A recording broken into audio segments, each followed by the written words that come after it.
Ne demek eşyalarını aşağı atıyor? Abim böyle işte. Kız kilitledi kendini odaya. Oradan da atıyor. Adem senin yapacağın işi...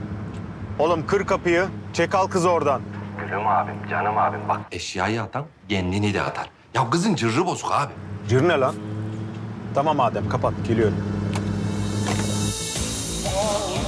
Eşyalarını atıyor bu.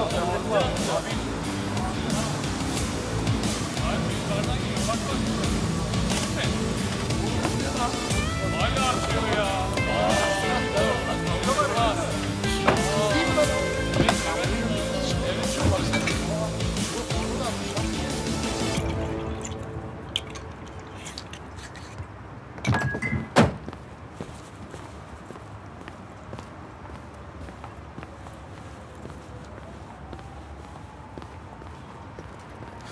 Cihangir Bey, iyi geceler. İyi geceler, kolay gelsin. Hakan Bey'in dairesine efendim. Paraşütle iniyor formalar, tişörtler. Görüntü aldın mı? Yok, almadık. İster misin? Tabii efendim, sizin izninizle. Nihayetinde işimiz bu. Gel benimle. Siz bir durun arkadaşlar. Tamam, sırayla.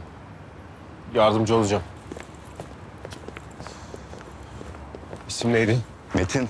Metin.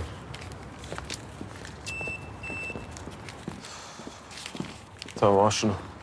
Cihangir Bey çok teşekkür ederim ama bana haber lazım. Tamam, al sen şunu. O dediğim borcum olsun. Sana büyük bir haber vereceğim. Ne zaman? Kanaldan sıkışıyorlar, ben de çok bunaldım. Yaz bana numaranı. Bu gece hallederim ben. Bu gece mi? Bu gece ise şu kela olur.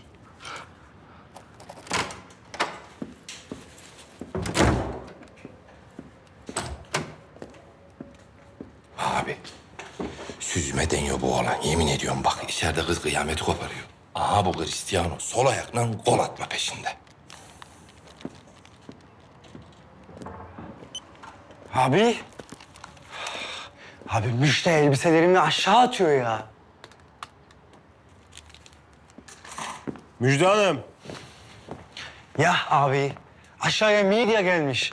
Transferimi bozacak ya. Müjde Hanım.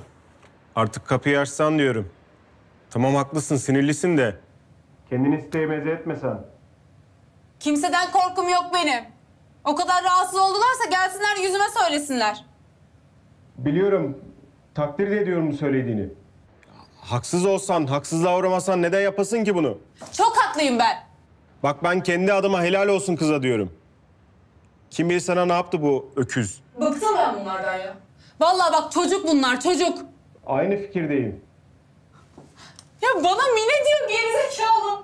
Ben çok özür dilerim ya. O konuşmasın oradan. Tamam konuşmasın. Ama sen de şu kapıyı aç da bir laflayalım. Sen kimsin? Ben Cihangir.